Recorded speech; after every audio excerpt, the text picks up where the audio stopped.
Quand le cheikh a commencé à parler en arabe, la salle s'est figée, comme si quelqu'un avait coupé l'air.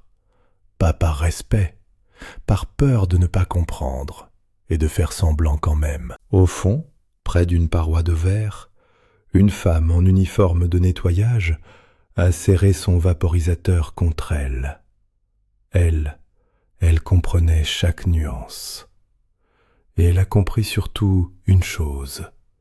La traduction, ce matin-là, était en train de tuer la réunion et de piétiner la dignité de l'homme qui parlait. Elle ne savait pas encore si elle allait se taire, comme toute sa vie, ou ouvrir la bouche et perdre son travail. Mais elle sentait déjà que l'une des deux options allait lui coûter plus cher que l'autre. Si cette histoire vous touche, racontez en commentaire un moment où l'on vous a sous-estimé, où vous avez vu une injustice silencieuse au travail. Et si vous aimez ces récits, qui vous laissent quelque chose à réfléchir après la dernière phrase, pensez à vous abonner et à laisser un j'aime. Ça aide la chaîne à ne pas se perdre dans le bruit. Claire Morel n'avait pas le genre de présence qui attire les regards. Elle avait appris très tôt à marcher comme on glisse, à parler comme on souffle, à exister comme on s'excuse. Pas parce qu'elle était faible, parce que, dans certains métiers, être visible n'apporte rien, sauf des remarques, des ordres, des reproches. Ce matin-là, on l'avait envoyée vite fait essuyer les traces de doigts sur les vitres de la grande salle de réunion, au dernier étage. Une boîte de cleaning, un chiffon, un geste automatique. La défense, ses tours, ses couloirs trop propres, ses badges qui clignotent et qui décident qui a le droit d'être quelqu'un. La salle était immense, froide, brillante. Une table longue comme une promesse. Des chaises noires alignées avec une précision militaire. Claire avançait entre les sièges, sans bruit, comme si le sol lui-même lui demandait de ne pas déranger. Elle faisait ce qu'elle faisait toujours. Elle nettoyait les empreintes des autres, et elle effaçait sa propre existence. Les cadres sont entrés les uns après les autres, sans même la voir. Des costumes sombres, des montres qui valaient plus cher que son salaire d'une année, des voix pleines de chiffres et de certitudes. Ils parlaient fort, comme on occupe un territoire. On tient notre fenêtre, on sécurise le deal, on leur vend l'idée de partenariat, et derrière, on verrouille l'acquisition. Des mots glissaient dans l'air, valorisation, marge, délai, pourcentage. Claire baissait les yeux, mais son cerveau, lui, enregistrait. Elle avait cette habitude étrange, née quand elle était étudiante. Écouter, même quand personne ne s'adresse à vous. C'était une façon de rester en vie. Elle n'était pas censée rester. Elle devait sortir avant le début. Sauf qu'un manager l'avait interrompue d'un geste impatient, sans même tourner la tête. « Laissez, vous finirez après. On commence. » Après, chez eux, voulait dire jamais. Et Claire, qui n'aimait pas les vagues, est restée collée au mur, comme un meuble qu'on oublie. Puis la porte s'est ouverte, et la pièce a changé de température. Il est entré avec une lenteur calme, sans chercher à impressionner. Pourtant, tout impressionnait. La stature, la tenue traditionnelle blanche, la barbe noire taillée au millimètre, l'assurance silencieuse de quelqu'un qui n'a pas besoin de hausser le ton pour être entendu. Derrière lui, un assistant discret et, juste à côté, le traducteur de l'entreprise, un jeune homme au sourire fatigué, Thomas, qui semblait déjà compter les secondes avant l'erreur. Le cheikh a laissé son regard traverser la salle, pas hautain, évaluateur, comme quelqu'un qui mesure la solidité d'un pont avant d'y poser le pied. Il a salué en arabe. Le traducteur a sauté sur l'occasion, trop vite. Il dit bonjour. Claire a senti une petite crispation dans sa poitrine. Le cheikh n'avait pas juste dit bonjour, il avait posé quelque chose de plus large. Le respect, la paix, la manière correcte d'entrer dans un endroit où l'on veut négocier. Dans certaines cultures, la nuance est le premier contrat. Les cadres se sont assis. Le cheikh, lui, est resté debout quelques secondes, comme pour rappeler que la réunion ne commencerait pas tant qu'il n'aurait pas senti du sérieux. Il a parlé à nouveau, cette fois plus longtemps. Sa voix était posée, mais il y avait un fil de tension, une impatience contenue. Thomas avalait sa salive. Il demande où en est la logistique, et il est prêt à écouter nos propositions. Claire a fermé les yeux une fraction de seconde, comme si une lumière trop vive venait de s'allumer. Parce qu'elle avait compris, mot pour mot, et ce n'était pas ça, pas du tout. Ce que le cheikh venait de dire, c'était autre chose. C'était plus froid, plus net. Je suis venu pour une proposition sérieuse. Je n'ai pas traversé des continents pour qu'on me serve de la poudre aux yeux. Si j'entends du vide, je me lève et je pars. Et dans sa façon de prononcer certains mots, Claire avait entendu quelque chose qui ne mentait pas.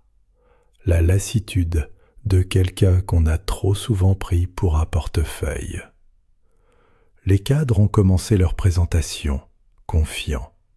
Slides invisibles, phrases rodées. Nous avons étudié votre structure, vos actifs, votre position stratégique. Nous proposons une intégration progressive. Thomas traduisait, trop lisse, trop gentil. Il ajoutait des coussins là où il y avait des angles. Il retirait les aspérités. Il transformait des exigences en suggestions. Il voulait que ça passe. Et il ne voyait pas que, face à lui, ça ne passerait pas. Le cheikh a interrompu. Il a parlé rapidement, sans élever la voix, mais avec une précision qui coupait.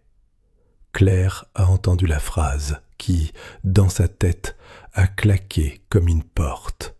« Votre chiffre est une insulte. » Thomas, lui, a traduit. Il dit qu'il est prêt à discuter si nous montrons notre volonté de coopération. Cette fois, Claire a senti une sueur froide dans le creux de sa nuque. Ce n'était plus une maladresse, c'était une falsification, une manière de maquiller l'humiliation en politesse. Le cheikh a balayé les documents du regard, puis il a levé les yeux, et ses yeux se sont arrêtés sur Claire. Pendant un instant, elle a cru qu'il regardait derrière elle, comme tout le monde. Mais non, son regard était posé sur elle, précisément. Il a dit une phrase courte en arabe, dirigée vers le fond de la salle. Claire a compris immédiatement. Pourquoi cette jeune femme est-elle ici? Elle fait partie de la réunion? Thomas a tenté de récupérer le contrôle, embarrassé. Il demande si la femme de ménage peut sortir pour qu'on commence. Le cheikh a tourné la tête vers lui, lentement. Et il y avait, dans ce mouvement, une irritation glacée. Il a répondu en arabe plus sec. Pas un cri, une correction, une ligne rouge. Puis il a regardé Claire de nouveau et a posé la question, clairement, sans détour, en arabe. Vous comprenez? Claire a senti son cœur descendre dans son ventre.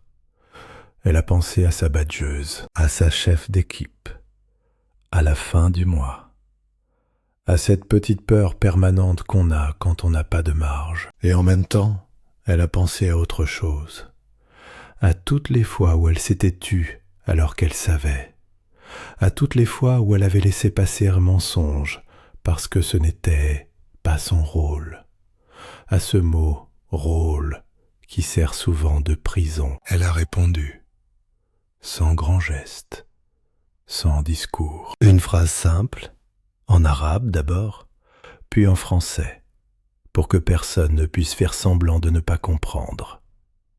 Oui, elle comprenait. Et oui, elle pouvait traduire. La salle a fait un bruit étrange, celui du silence qui devient lourd. Thomas a blêmi, comme s'il venait de recevoir une gifle invisible. Le directeur, M. Delorme, a cligné des yeux, incapable de décider si c'était un problème ou un miracle. Le chèque observait Claire une seconde de plus. Son visage s'est adouci, mais pas en compassion, en intérêt, en respect. Il a dit quelque chose en arabe, puis a attendu sa traduction. Claire a traduit exactement, en gardant le ton, pas seulement les mots, la température. Et les cadres ont compris, enfin, ce qui leur échappait depuis le début. Ils n'avaient pas affaire à un homme qu'on endort. Ils avaient affaire à quelqu'un qu'on offense quand on le sous-estime. Le cheikh a changé de langue, en anglais, pour couper court aux discussions internes, et parce que c'était la langue qui faisait mal sans détour dans ce milieu-là. Il a dit une phrase courte, nette. Claire l'a traduite en français, sans sucre. À partir de maintenant, c'est elle qui traduira. Seulement elle. Thomas a baissé les yeux. Il était encore debout, mais on aurait dit qu'il avait déjà été sorti de la pièce. « Mais c'est une employée d'entretien ?» a soufflé M. Delorme, comme si le mot était une preuve. Le cheikh a répondu calmement, comme on explique une évidence. « C'est la seule personne ici qui a compris mes mots. Les autres, non. » On a trouvé un costume en urgence. Un pantalon trop long, une veste un peu large aux épaules. Claire s'est changée dans des toilettes, les mains tremblantes, en se demandant si sa vie était en train de basculer ou si elle allait simplement se faire humilier plus proprement cette fois. Quand elle est revenue, elle ne s'est pas assise tout de suite. Elle a d'abord respiré, une respiration profonde, comme on s'ancre. Puis elle s'est installée à côté du cheikh, pas comme une figurante, mais comme une professionnelle qu'on vient d'inviter à la table.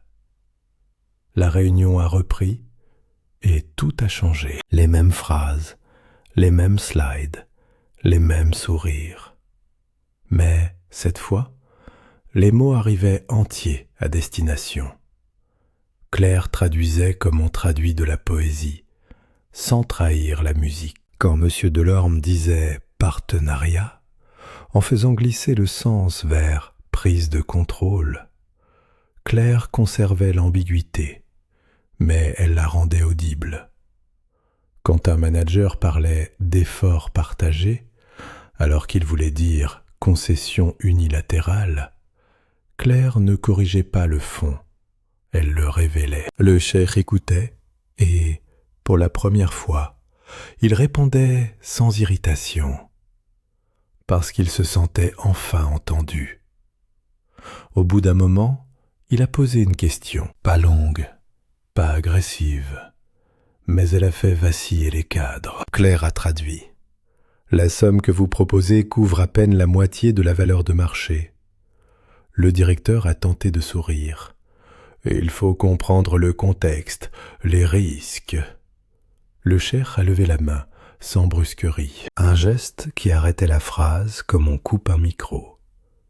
Il a parlé, et Claire a senti, dans le tremblement léger de sa voix, quelque chose de plus humain qu'une simple colère, le sentiment d'être pris pour un ignorant, camouflé sous des courbettes. Elle a traduit. Si vous voulez un partenariat, il doit être honnête, sinon ce n'est pas une négociation. C'est une tentative. Les 2 heures suivantes ont filé comme une lame. Claire traduisait tout. Les chiffres, les réserves, les contre-propositions, les sous-entendus. Elle attrapait les nuances quand le cheikh parlait trop vite, quand il ralentissait, quand il insistait sur un mot qui, dans sa culture, portait une charge particulière. Elle traduisait aussi les silences. Parfois elle s'arrêtait une fraction de seconde, parce qu'un silence, dans une négociation, est une phrase entière. Pendant une pause, le cheikh s'est approché de la baie vitrée. La ville, grise, coulait en dessous. Il a regardé longtemps, comme si le paysage n'était qu'un prétexte pour reprendre de l'air. Puis il s'est tourné vers Claire et a parlé en arabe, doucement, presque comme un aveu qu'on ne confie pas à n'importe qui. Ce n'était pas une question pour la salle, c'était une question pour elle. Sont-ils sincères ? Claire a hésité, parce qu'elle comprenait ce que cela impliquait. Si elle répondait, elle devenait plus qu'une traductrice, elle devenait témoin. Et pourtant, elle a répondu, à voix basse, en arabe. Pas encore, ils veulent en avoir l'air. Le cheikh a eu une brève expression, comme un sourire coupé court. Pas de moquerie, plutôt la reconnaissance triste d'une vérité qu'il connaissait déjà. Puis, il a hoché la tête et est retourné à la table. Quand la réunion a repris,